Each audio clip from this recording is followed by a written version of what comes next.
Hi, welcome to another edition of 4-Minute Fridays. My name's Gary, and today I want to talk with you about handling high-octane situations. You know, one of the challenges of executive leadership is that many times, the mission-critical, high-octane stuff ends up somehow on your desk. Maybe there was a team meeting, somewhere a management meeting, and it did not go well. And you've got really good leaders that are in major conflict with each other, and it's an ugly situation.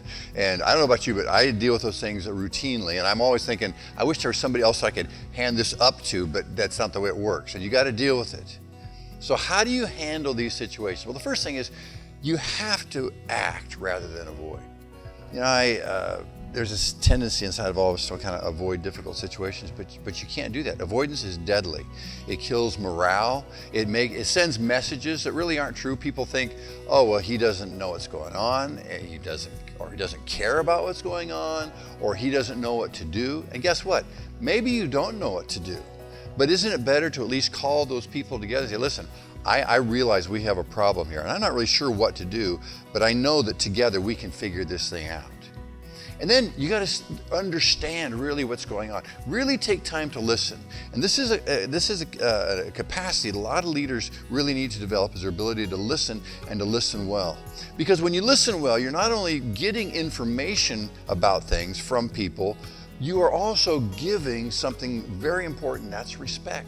When somebody is really heard, then later when a decision is made, even if it's not the decision they would have liked originally, because they felt heard, it's much easier for them to accept and maybe even embrace the decision. So understand, listen. I mean, look at the data. Listen to the stuff that maybe you don't really want to hear, but you need to hear.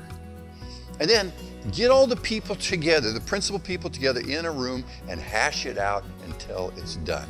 And by the way, it probably needs to be a physical room if it's a really big conflict. If it's a smaller thing, it can be done online or whatever. But get people together, deal with it, and make sure you bring everybody together, including the person maybe that's the most difficult. Now, when I do that, I feel like my main job as the leader is to make that room and keep that room a safe room.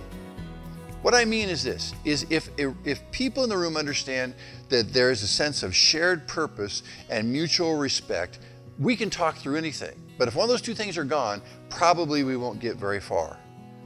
Really, most of the conflict isn't about our purpose. In fact, I'll get in a room like that and I'll say, you know what, folks, listen, I know this. I know everyone on this team is committed to the same thing. We want the same ultimate result. What we're struggling over is how to get there, how to allocate these funds, or the right personnel, or the right strategy, or the right timing. So we're in conflict over the method to get there, but we have a same purpose. We're all in this thing together.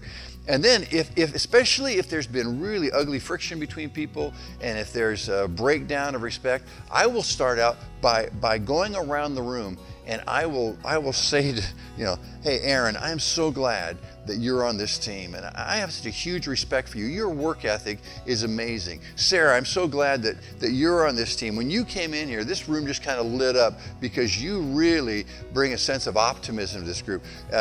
Todd, your creativity. And I just go around the room, and listen, I'm not trying to schmooze them. What I'm really wanting to do is model the respect that is so necessary. Because respect is it's like oxygen.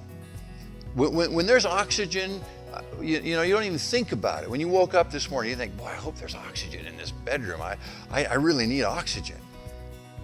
But if for some reason there wouldn't have been oxygen, say there had been a fire and there would have been like a vacuum of oxygen around you, you couldn't think about another thing until you could get air in your breath, or air in your lungs. You couldn't do it because it's vital.